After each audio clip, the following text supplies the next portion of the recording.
So here we're going to look at Simon the Zealot. We really know very little about him other than he's mentioned a few times as a disciple and an apostle. And so in Luke chapter 6, verse 15, it says, Matthew and Thomas, James the son of Alphaeus, and Simon called Zelotes. So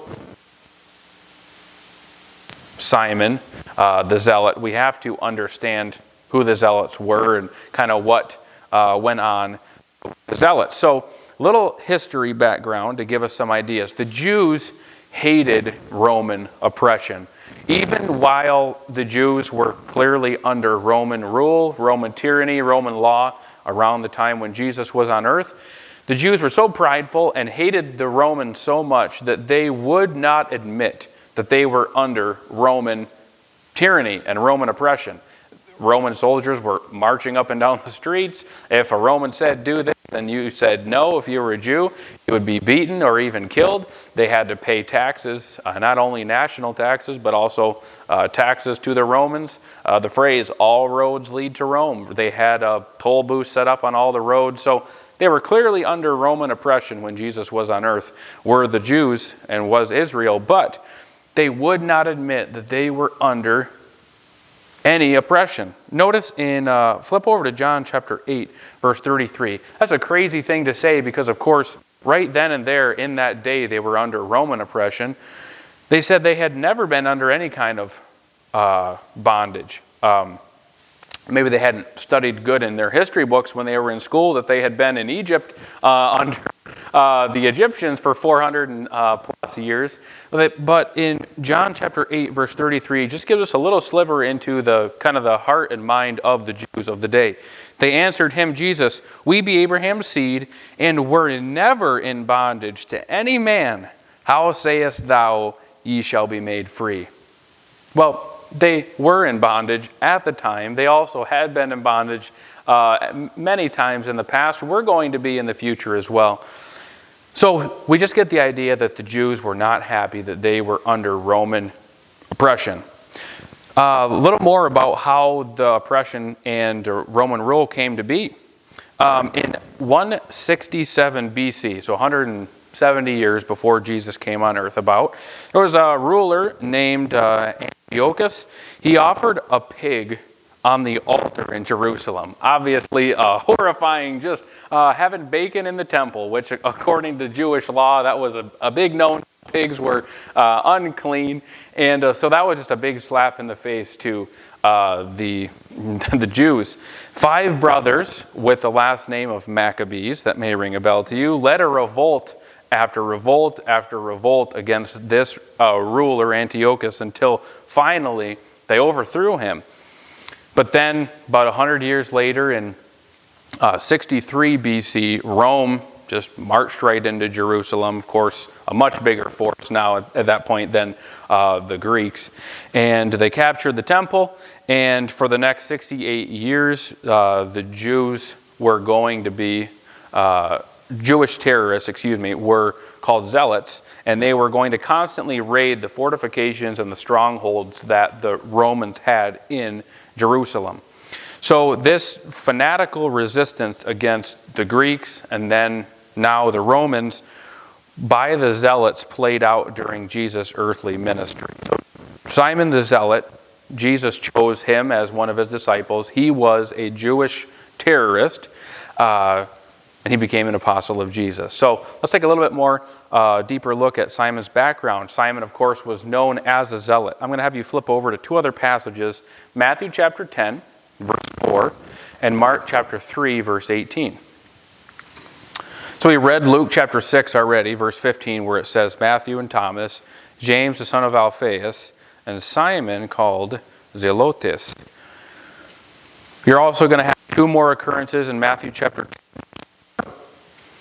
and Mark chapter 3, verse 18, where at first glance it doesn't seem like he's called a zealot. It seems as though it's telling us where Simon lived. But we're going to do a little bit deeper study into a Greek word and understand what it's saying here. Simon the Canaanite and Judas Iscariot, who also betrayed him. That's from Matthew chapter 10, verse 4. Mark chapter 3, verse 18 says, Andrew and Philip and Bartholomew and Matthew and Thomas and James the son of Alphaeus and Thaddeus and Simon the Canaanite. That reference comes from a Greek word, kainos, which means zealous or zealot, that Canaanite word. So at first glance, it seems as though it's telling us his country of origin. Oh, Simon came from Canaan. But that, in fact, is not accurate. It's telling us basically the same thing that Luke chapter 6, verse 15 says, a zealous man, a zealot. When I hear about Simon, this also makes me think about my grandpa, how he has a lot of friends that he calls by basically something that's notable in his mind about them. For instance, he has this guy, his long time friend, that was trying to take some minnows over the border into Canada when they were on a fishing trip. And you're not allowed to take bait back and forth over the border. Well, Papa knew that, so he always bought his minnows once he got into Canada.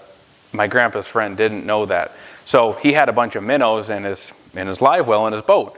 So they go across and they say, you've been across the border before. What's going on? What are you guys doing? Oh, we're going up for a week fishing. You guys bringing any bait? And my grandpa's friend says, yeah, we got a boat full of minnows. And the border guard says, are you sure you want to tell me you have a boat full of minnows? He's like, you don't have minnows, do you? Oh, yeah, we do. And my grandpa's like, no, we don't have any minnows. He's like, no, we got a boat full of them. We're like, all right, pull over to the side.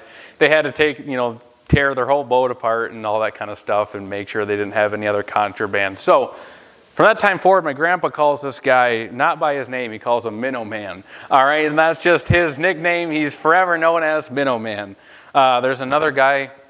He works for like an overstock bread store, and they sell this high quality bread. When it kind of gets close to the X date, they sell it at a cheap rate. So this guy always brings just a truckload of bread up to my grandpa. So what is his name to my grandpa? The bread man, right? We also have Farmer. We have, he's like, he always tells me about his friend Danny, the garage door man.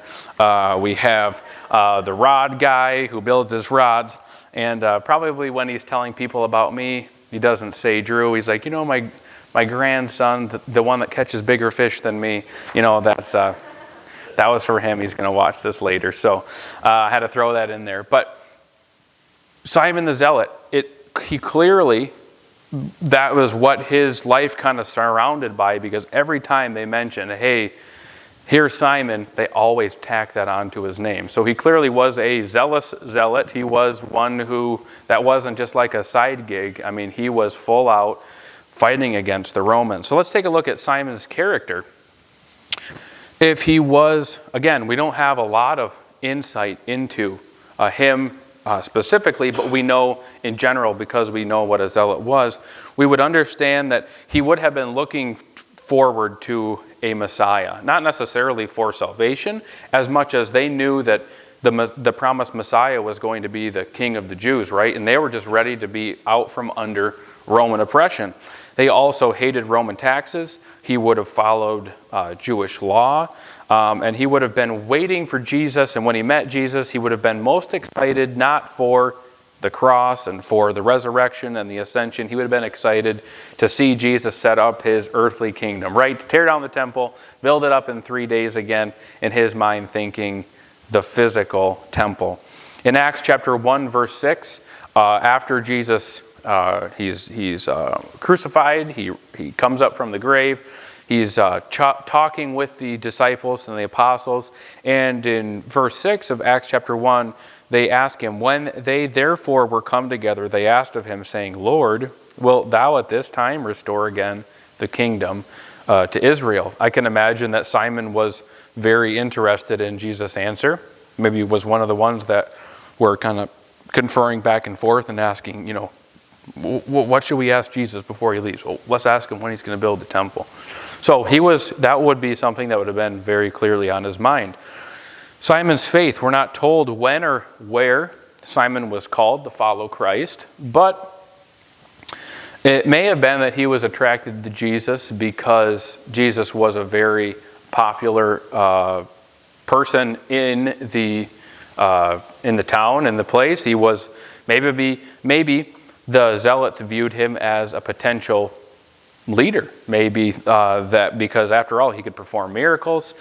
He was popular with the crowd. So if you're looking for someone to kind of be the front runner of your campaign, so to speak, what better guy to have for you than Jesus? Say, hey, we got Jesus running for us here. So maybe his attraction to Jesus at first was the fact that he was good with the crowds. He could do miracles. He had a lot of things that people were interested in. Simon may have been excited about, be turning to Matthew chapter 10, verse 34. Simon may have been excited in some of Jesus' teaching because it seems to may have paralleled some of the things that the Zealots believed, but then he also may have been disappointed when he understood what Jesus was talking about. Because we know that Jesus was not a man of violence. He said he came to bring peace to the world, right?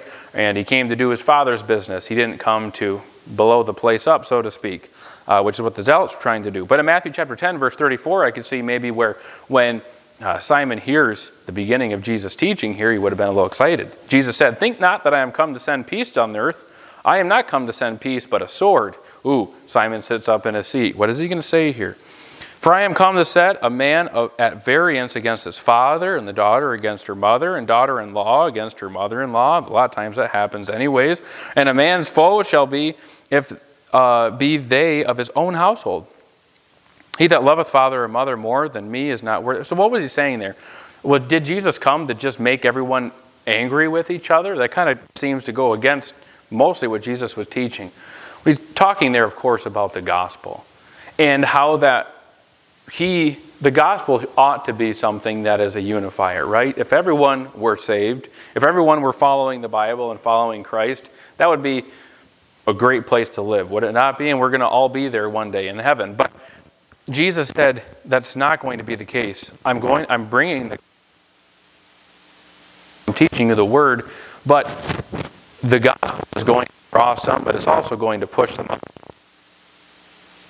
It says there, the daughter-in-law against mother-in-law, and father against daughter against her mother. What's going to happen there is someone's going to get saved. And have you ever heard about a family that's maybe when they get maybe devout Catholics and one person gets saved, and now they say, well, we don't want nothing to do with you. Or but the Amish, when someone gets saved, they kick them right out of the family. Don't bother coming back.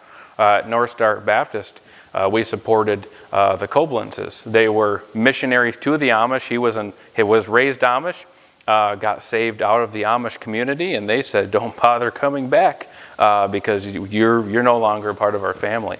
So Jesus said, I'm going to bring the gospel, and it ought to be something that brings peace, but it's not. It's a sword. Ever hear the word of God being compared to a sword that's two-edged and quick and powerful? So that's what Jesus was saying there. But I can imagine at first Simon's thinking, yeah, here we go. Finally, Jesus is catching on here. And then, of course, Jesus begins talking about taking up his cross. And this is recorded in all the Gospels where he says, if you don't hate your father and mother, then you can't be my disciple. It doesn't mean that you have to go and slap your mom and say, no, I'm going to go to church now. What that's talking about is that we ought to have no relationship stronger than the relationship that we have with the Lord. So he may have been excited about that teaching at first, disappointed when he found out what it meant. Same thing when Simon may have been very disappointed when he heard Jesus' teaching on paying taxes to the Romans. In Matthew chapter 22 and verse 15, then went the Pharisees and took counsel how they might entangle him in his talk. And when they set out unto him, their disciples with the Herodians, saying, Master, we know that thou art true, and teachest the way of God in truth. Neither carest thou for any man, for thou regardest not the person of men. Tell us therefore, what thinkest thou? Is it lawful to give tribute unto Caesar, or not? But Jesus perceived their wickedness, and said, Why tempt ye me, ye hypocrites? Show me the tribute money. They brought unto him a penny. He said unto them, Whose is this image and superscription? They said unto him, Caesar's. Then saith he unto them, Render therefore unto Caesar the things that are Caesar's. You can just feel Simon just stiffen when he says that, right? Because one of the things the Zealots fought so hard against was paying taxes to the Romans. And unto God the things that are God's. When they had heard these words, they marveled and left him and went their way. Jesus supported paying taxes to the Romans for Simon the Zealot. Simon's ministry, what do we know? Again, not very much. He's listed with the other disciples after Jesus' resurrection in Acts chapter 1, verse 13. When they were come in, they went up into the upper room. There abode with both Peter and James and John and Andrew, Philip and Thomas, Bartholomew and Matthew, James the son of Alphaeus, and Simon Zelotes, and Judas, the brother of James. We also know that Jesus' teachings challenged Simon's ideals. A lot of the things that Simon had devoted his life for, literally risked his life for, fighting against Roman oppression, fighting against paying the Romans taxes, really creating violence and hatred towards a group of people. Those things were challenged in Jesus' teaching when he said to love your enemies, to do good to those that hate you, to render decision to make. He had to decide what he wanted in life. And all of us have maybe come to that crossroad moment, so to speak. I remember I came to one at the beginning of 2022. I had really an option to decide if I was going to really thought to myself, am I going to just do what I have to? Like, am I going to study the Bible just to get a Sunday school lesson, or just to have like an extra message prepared in case pastor calls me last second and he got sick? Am I going to come to church and do what I'm supposed to do, according to everyone else's standards, doing a great job? Or am I going to study the Word of God for myself? Am I going to be a student whether I have a class or not? Am I going to do what I know my best is, even if I could get away with 50%? Am I going to do this just because it's a job and draw a paycheck? And I came to the conclusion that as a 27-year-old man with a couple kids and a third one on the way, it would be bonkers for me to spend my life doing the Lord's work half-heartedly, right? And not really, kind of just going through the motions. And really, it'd be very foolish for me to just view it as I'm just doing this for a paycheck, when at the time the pay wasn't that great. I thought if I'm just going to show up and do my time and then leave, I should just go get an honest job where I can make twice the money. And what I decided was, I'm just going to jump in. I'm going to do this wholeheartedly for real. Little did I know that 3 months later, I was going to have a bomb dropped on me when Dad told me that he was retiring. But that was a kind of a crossroad decision for me, where I said, I'm going to step up my game. I'm going to act like the kind of person that I would want to be pastoring me. And that was kind of a crossroad decision for me. Simon the Zealot comes to this crossroad decision at some point in his life. Is he going to seek freedom from Roman rule, or is he going to seek freedom from his sin in Christ? And really, he wasn't going to be able to have both at the time, and he had to decide. Of course, we know that he chose to be with Jesus. Simon the Zealot, really as a disciple, as an apostle, was kind of an odd choice. If you're looking at Jesus picking these men, you think he could have picked anybody. Why in the world would you pick a national terrorist who really did not mesh well with even the group that you had? Think about Matthew. Okay, Matthew is a Jewish sellout. He's collecting taxes for the Romans, and Jesus says, why don't we just throw a guy who hates the Roman tax collectors into the group? Can you imagine maybe sometimes I would think anytime they sat at dinner, Matthew's over here and Simon's over here. He's like, don't argue in front of Jesus. Just shut up, Matthew. I know you were collecting taxes for the Romans again. And why would Jesus choose Simon the Zealot, a vengeful terrorist? Because it only goes to further prove the transforming power of Christ, right? That the impact of Jesus on a life, regardless of what we think the person is, regardless of we think that person is worth our time, worth Jesus' time, worth Jesus' saving power. He wants anyone and everyone to have a chance to follow him. Not everybody is going to, but I think if you look at all these apostles and all the disciples, really between the 12, you can find something in everyone that somebody is like, right? It kind of covers all walks of life. And here we have a man that really makes no sense from a on paper standpoint, but he really teaches us a whole lot. Simon the Zealot really goes to prove that Jesus wants to give anyone and everyone a chance, and that Jesus was a great peacemaker, because he probably had a lot of arguments and different things on his hands when the disciples were around, because they just came from all walks of life. They were imperfect, were impulsive, but God was able to do a great work with them all because they had one thing in common, and that was they were all following Jesus.